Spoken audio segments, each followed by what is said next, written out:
2025년 적정기술 아이디어 스케치 대회에 오신 여러분들을 환영합니다. 적정기술학회의 미래위원회 김형진입니다. 이 슬라이드에서는 적정기술이란 무엇인지, 적정기술 아이디어 스케치 활동을 어떻게 준비할지 안내해 드리도록 하겠습니다.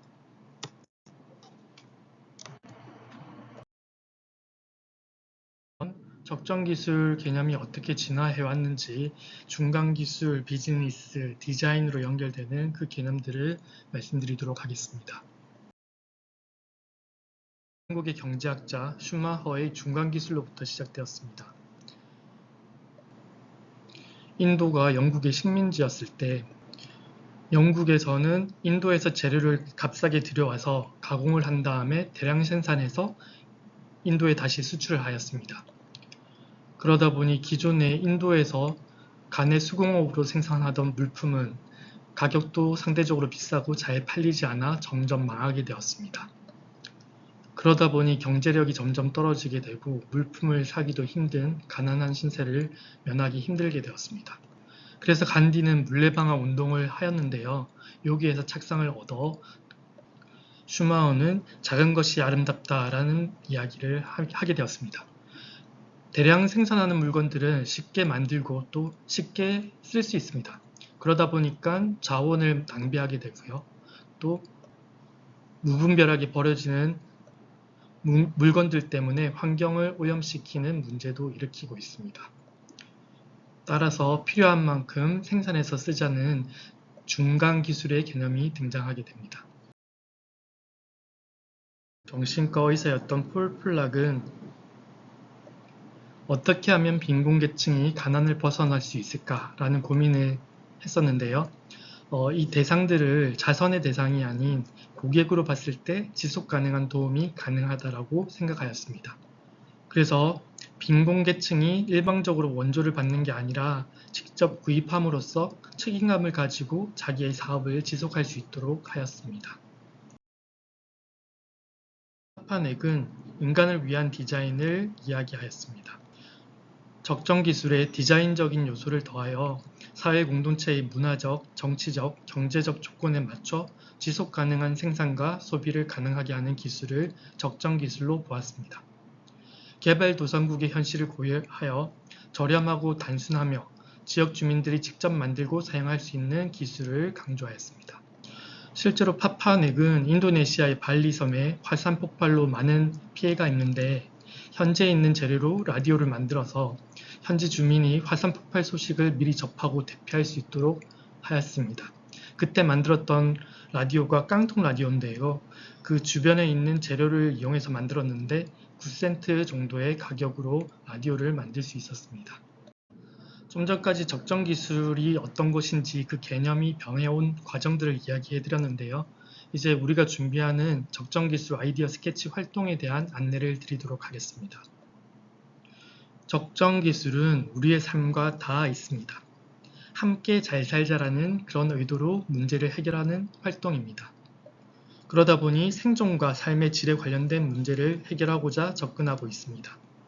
종속적으로 만드는 원조가 아니라 지속 가능한 자립을 만들게 하는 것. 이 지속 가능이라는 것에는 경제적인 문제도 있지만 환경 문제도 같이 포함합니다.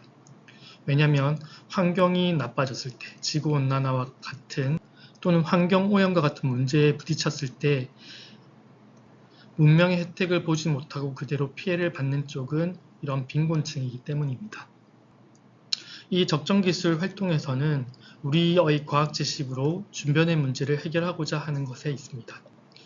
도움을 필요로 하는 곳의 문제를 발굴하고 해결을 위한 아이디어와 실현 가능성에 대한 검토 과정을 거쳐서 최종 실현 단계 전까지의 구상 활동을 하는 게 이번 적정기술 아이디어 스케치 활동입니다. 여기서 주의할 것은 뛰어난 기술이 아니라 다시 말해서 남보다 더 잘 살기 위한 가시를 위한 기술이 아니라는 것을 염두에 두시고 진짜 문명의 혜택을 보지 못해서 삶의 질이 떨어지는 사람들을 위한 기술이라는 것에 염두를 두셨으면 좋겠습니다. 적정기술 아이디어 스케치 활동은 디자인 띵킹의 바탕을 두고 아이디어 스케치 활동을 하게 됩니다. 그 내용에 대해서 설명드리도록 하겠습니다. 우선 디자인 띵킹이란 무엇인가 하면 인간 중심의 문제 해결의 혁신적인 접근 방식이라고 이야기합니다. 이 방법은 스탠퍼드 대학교의 D스쿨에서 시작된 방법인데요. 이 내용에 대해서는 뒤에서 하나씩 설명드리도록 하겠습니다. 디자인 띵킹의 첫 번째 단계로 공감을 이야기하고자 합니다. 공감하면 제일 예를 들어서 설명하기 좋은 게 소와 사자의 사랑 이야기입니다. 소와 사자는 서로를 사랑해서 소는 사자에게 매일 신선한 채소를 갖다 줬고요. 자기도 안 먹고 사자도 역시 소를 사랑했기 때문에 자기가 먹을 고기를 아꼈다가 소한테 전달하였습니다. 계속 이렇게 살다가 결국은 둘이 헤어졌습니다. 그러면서 하는 말이 난 너에게 최선을 다했어 입니다. 이 이야기가 주는 메시지는 내가 주고 싶은 걸 준다고 그 사람이 좋아하는 게 아니라 그 사람이 필요한 걸 줘야지 된다는 이야기입니다. 다시 말해서 공감하는 이야기죠. 그 사람이 무엇을 필요로 하는지, 그 사람의 심정이 어떤 건지 이걸 이해하는 것으로부터 그 사람의 문제를 해결하는 것이 시작됩니다. 네, 그래서 첫 번째는 제일 중요한 게 공감에서부터 먼저 시작하는 거고요. 공감하기 다음은 문제 정의입니다. 어떤 문제를 해결할 것인지 어떤 상황에서 특정한 부분에 대해서 문제를 해결할 것을 찾는 건데요. 이거는 뒤에서 설명할 내용에서 다시 한번 설명드리도록 하겠습니다.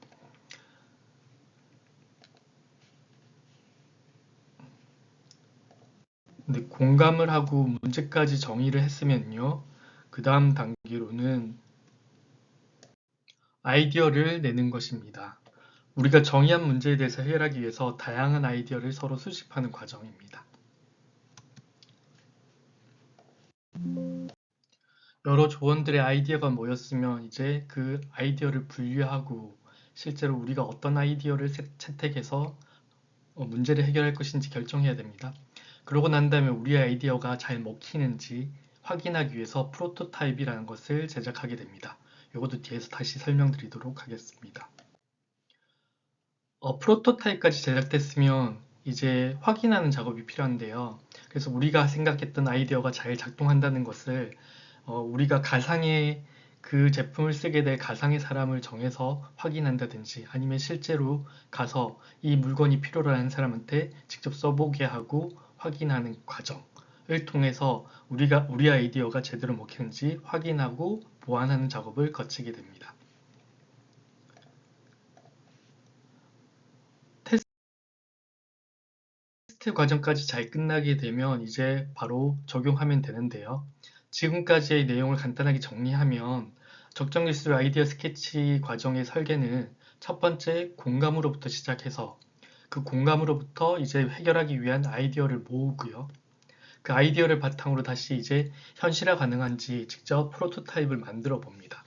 그리고 이 제품을 쓸 사람들을 대상으로 사용성 테스트를 하게 됩니다.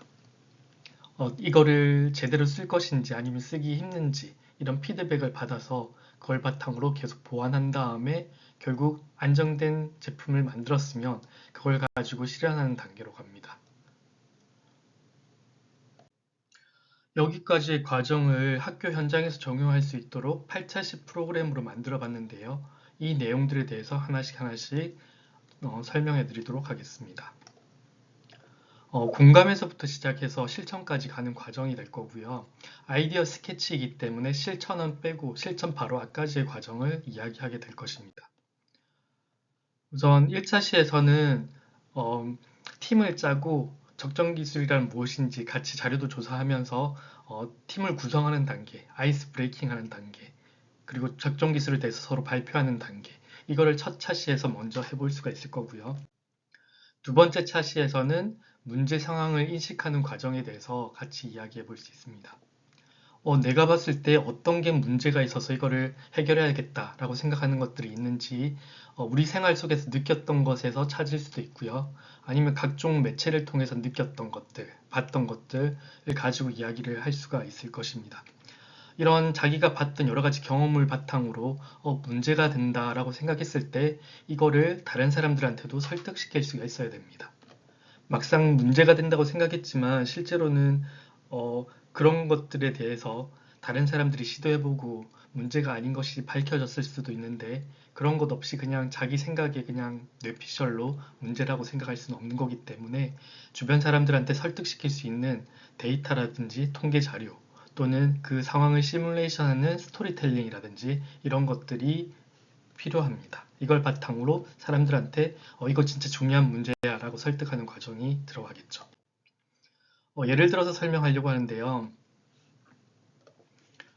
아프리카 같은 나라에서는 자기 1년치 수익의 3분의 1 정도를 등유를 사는 데 쓴다고 합니다. 이 등유를 바탕으로 요리하는 데도 쓰고 그 다음 밤에 불을 밝히는 데도 쓰고 있습니다. 하지만 그 데이터를 봐보면요. 아프리카에서 질병으로 사망하는 사람 수보다 훨씬 많은 사람이 등유를 사용함으로써 죽게 된다고 합니다. 이 자료는 2014년 3월쯤의 자료인데요.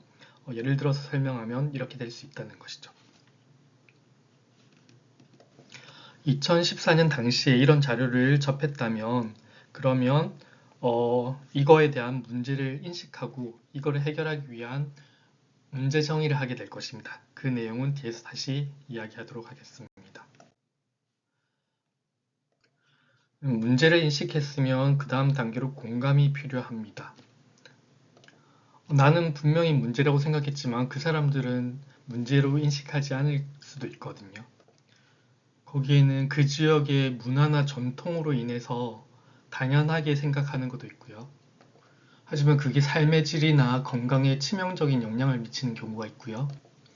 우리의 입장에서는 문제가 된다고 생각하지만 그들의 입장에서는 그냥 전통인 경우, 불편하지 않은 경우도 있을 수 있습니다. 예를 들면 여기 애들은 며칠째 씻지를 않아서 문제가 될 것 같아 라고 말할 때 우리는 진짜 문제라고 생각하지만 걔네들 입장에서는 그냥 살아가는 생활 방식일 수도 있거든요.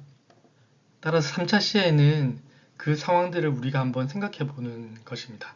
우리가 문제를 해결하고자 하는 그 사람들의 입장이 되어가지고 그 사람의 생각이나 보는 것, 듣는 것을 한번 상상해 보고요.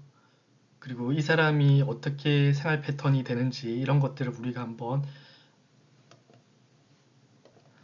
가면을 쓰고 그 사람이 되어 보는 겁니다. 이걸 페르소나라고 하거든요.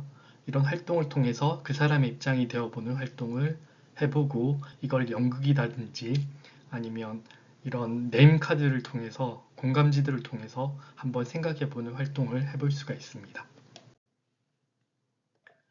예를 들면 이런 사진을 하나 주고 만일 이 사람의 입장이라면 이 사람은 어떤 불편함이 있을까? 이 사람의 입장이 되어서 한번 우리가 스토리를 짜보는 겁니다. 아침에 일어나서 어떤 생활을 하고 낮에는 뭐 하고 자기 전에는 뭐 하고 그 과정에서 얘네가 느낄 수 있는 그런 느낌이나 감각들을 우리가 스토리로 만들어 보는 것입니다. 그렇게 그 사람의 입장이 되어 보다 보면 진짜 뭐가 문제인지 알게 될 거거든요. 그래서 이 사람의 삶에서 진짜 이게 핵심이 되어서 이 문제만 해결한다면 아주 삶이 많이 나아질 것인데 라고 생각되는 것을 문제로 설정하는 단계입니다. 우리가 해결하려는 문제, 복잡한 문제들이 있겠지만 그 중에서 우리가 초점을 맞춘 문제를 먼저 정의하고 그 문제를 해결하기 위한 방법을 내게 될 것입니다. 그 과정에서 우리가 아니어도 많은 사람들이 이 문제를 해결하려고 노력을 했을 수가 있습니다. 실제로 했을 거고 하지 않았을 수도 있는데 만약에 누군가가 시도했다면 시도했는데 왜 실패했는지가 우리가 먼저 파악을 해봐야겠죠. 그러니까 이런 것들을 사례를 먼저 연구하고 난 다음에 분석을 하고 난 다음에 이 문제를 해결하기 위한 문제를 정의하게 될 것입니다.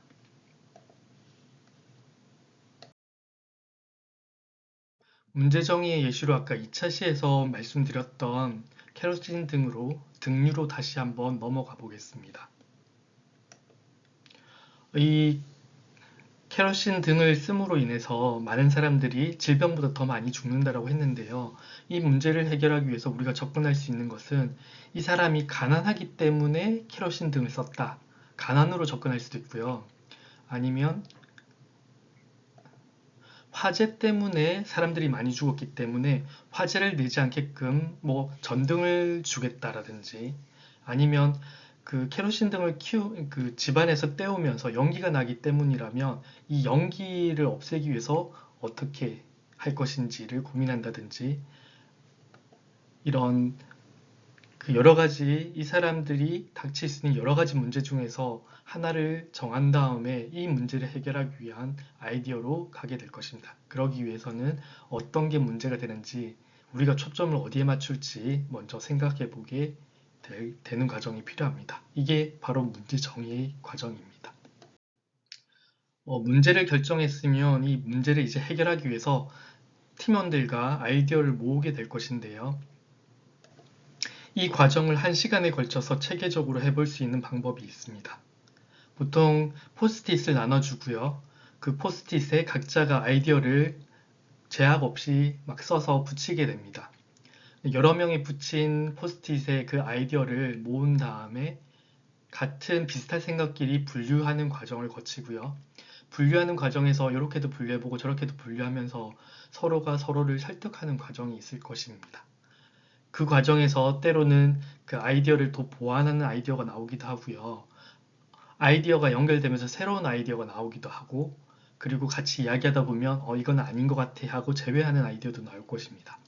이렇게 분류하는 과정을 통해서 하면서 같이 토론을 하는 과정에서 명확하게 이거를 우리가 해결하면 되겠다 라고 생각하는 그 아이디어를 하나로 모으게 됩니다. 그 과정을 보여주는 그림이 이런 그림입니다. 포스트잇에 각각 10개씩 아이디어를 넣겠다 또는 5개씩 아이디어를 넣겠다 이렇게 해서 아이디어를 다 모은 다음에 이제 분류하는 작업을 거치게 되는 것이지요. 그 아이디어를 내는 방법에는 포스트잇도 있지만 이렇게 그림도 그려보고 서로 설득하고 다양한 방법으로 해볼 수 있습니다. 가령 4컷 하나 만든다든지 아이디어 제품을 간단하게 보여준다든지 이런 것들을 해볼 수가 있겠죠. 아이디어는 이제 좋은데 모두가 다양한 아이디어가 있을 건데 그 아이디어를 직접 적용했을 때 다 정확하게 작동한다는 보장은 없을 겁니다. 그런데 막상 아이디어가 좋다고 무조건 제품을 만들게 되면 시간과 돈이랑 노력이 많이 들어가는데 막상 만들었지만 쓸모가 없다면 아이디어가 있지만 이게 적용되지 않는 것이라면 시간과 돈만 낭비하게 될 것입니다. 그렇기 때문에 간단하게 아이디어를 구현을 해보고 그 구현된 아이디어를 바탕으로 사람들한테 설득을 해보는 과정이 필요합니다. 또는 직접 쓸 사람들이 이거를 쓰겠는지 확인해보는 과정이 필요합니다. 그 과정에서 내가 생각했던 것들이 물건으로 만들어졌을 때 작동하지 않는 경우도 있고요. 여러 가지 여건으로 인해서 만들 수 없는 경우도 있습니다.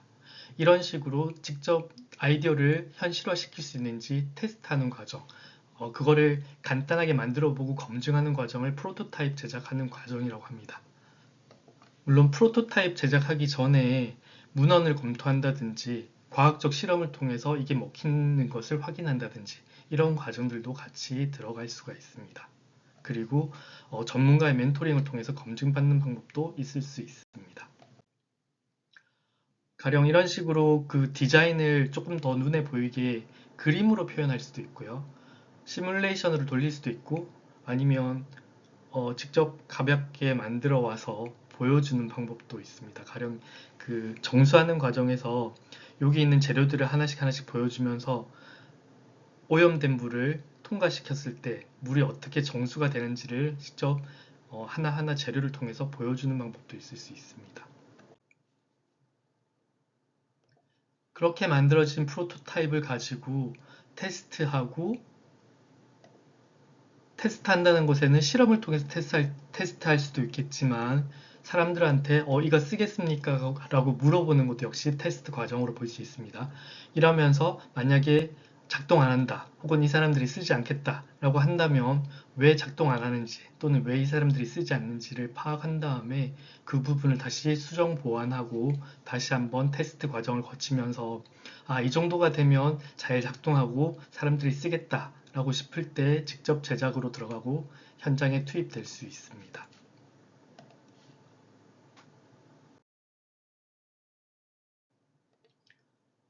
참고로 페트병 전구를 만들었던 사람이 알프레도 로저라는 사람인데요. 이 사람은 전기가 들어오지 않고 집에는 창이 없어서 낮에도 깜깜한 곳에서 불을 밝히기 위해서 전기를 쓰지 않고 페트병에 물을 담고 산란시키는 세제 같은 거를 넣어서 전구의 역할을 하게 만들었는데요. 이게 진짜 먹힐 수 있을지 확인하기 위해서 100가구에 페트병 전구를 다 나눠주고 테스트하는 과정을 거쳤습니다. 이 사람들이 불편한 게 없는지, 보완할 게 있는지 이런 것들을 확인한 다음에 보완을 한 후에 15,000여 개를 만들어서 직접 상용화 과정을 거치게 됩니다. 그렇게 해서 필리핀에는 15,000여 가구의 페트병 전구가 들어갔다라고 합니다.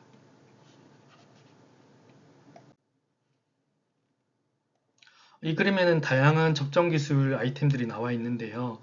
이 중에는 성공적인 것도 있고 실패한 것도 있습니다. 실패의 대표적인 것으로 이야기하는 게 플레이 펌프라는 게 있습니다. 처음에 플레이 펌프를 만들었을 때 너무 혁신적이다 라고 해서 예산을 엄청 많이 지원받은 다음에 여러 지역의 플레이 펌프를 만들어줬습니다. 이 플레이 펌프란 게 뭐냐면 이렇게 동그랗게 돼 있는 놀이기구에 사람들이 올라가서 뱅글뱅글 돌리면 그 회전력을 이용해서 지하에 있는 물을 끌어올리게 되는 것입니다. 그래서 처음에는 놀이기구도 만들고 이 놀이를 통해서 물을 끌어들일 수 있다고 생각했지만 막상 이거를 여러 군데에다가 설치하고 난 다음에 봤더니 아무도 쓰지 않고 방치되게 되는 곳이 점점점 늘어나게 됩니다. 그 이유를 찾아봤더니 놀려고 이런 기구가 있어야 되는데 노는 게 아니라 노동을 하는 걸로 바뀌어 버렸습니다. 원래는 뱅글뱅글 돌아가야 될 것이 잘 돌아가지 않고 물을 끌어올리는데 에너지를 쓰다 보니까 재미가 없어지는 거예요. 그래서 안 쓰게 된 거죠. 이런 테스트 과정을 거치지 않으면 이렇게 많은 돈을 투입했지만 쓰지 않고 방치되고 흉물이 되는 경우도 많이 생길 수 있습니다. 따라서 테스트하고 수정하는 과정이 꼭 필요한 과정으로 보게 됩니다. 이렇게 프로토타입을 만들고 테스트까지 끝냈으면 이제 현장에서 적용하는 단계로 가게 될 건데요. 그 적용하는 단계도 역시 여러 가지 단계로 나눠서 생각해 볼 수 있습니다. 실행하기 위한 프로젝트를 계획할 수도 있는데요. 이 과정에서는 예산 확보에 대한 계획을 세우는 게 있고, 그리고 어느 수준의 제품을 어떻게 만들지를 생각해 볼 수가 있고요. 현장에는 언제 가고, 누구와 어떻게 가서 갈 수 있는지, 그리고 그렇게 설계를 해야 되고요. 그 다음에 그 현지에 갔을 때 어떤 식으로 전달하고 어떻게 활동을 할 것인지도 구체적으로 짜봐야 됩니다. 적용하는 과정 중에 하나로 자신의 아이디어를 홍보하는 과정도 있을 수 있는데요. 이 홍보하는 과정, 가령 이렇게 포스터 발표를 통해서 다른 사람들한테 이야기하고 다른 사람의 의견을 들을 수도 있고요. 그리고 같이 하는 사람들이 나올 수도 있습니다. 또는 아이디어가 너무 좋아서 지원해 주겠다고 스폰서를 받을 수 있는 경우도 있고요. 이렇게 홍보를 통해서 점점점 현실화시킬 수 있는 그런 가능성이 점점점 확대되게 됩니다.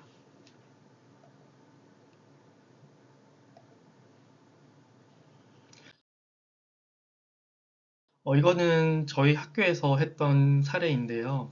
학교에서 적정기술 제품을 만든 다음에 이거를 아프리카에서 봉사활동을 하는 과학 선생님을 통해서 전달하는 과정을 거쳤습니다. 이 아프리카에는 전기가 들어오지 않아서 밤에도 어두운 경우가 많은데요. 그렇다고 후레쉬를 주면 배터리가 없어서 배터리를 다 쓰면 그냥 버리게 되는 거잖아요. 그래서 태양광 패널을 통해서 현지에서 낮에는 충전을 하고 태양광으로, 그리고 밤에는 자동으로 불이 켜지는 그런 솔라 무드 램프를 만들었고요. 한편으로는 LED 등에다가 리튬이온 배터리를 달아서 스탠드 역할을 할 수 있는 전등을 만든 곳도 있고요. 여기에는 추가적으로 리튬이온 배터리를 충전하는 태양광 장치도 같이 덧붙여서 전달하였습니다. 아이디어 스케치 활동에 대해서 안내를 드렸는데요. 실시간이 아니라 파워포인트를 가지고 녹화를 하다 보니까 내용이 좀 끊겨서 들려질 수도 있을 것 같아요. 페이지마다 하나하나의 내용이 있으니까 그 영상을 보면서 멈춰서 PPT 내용을 음미하고 다시 설명을 확인하면서 어떤 식으로 적정 기술이 어떤 것인지 좀 파악을 하고요. 그리고 적정 기술 아이디어 스케치 대회를 어떻게 할 수 있을지 학교 지도 선생님과 같이 논의하면서 하나하나 해보면 좋을 것 같습니다. 이 자료를 참고로 하셔가지고 워크숍 때 프레젠테이션 할 내용을 만드는 데 도움이 되었으면 좋겠습니다. 그럼 워크숍 때 뵙도록 하겠습니다.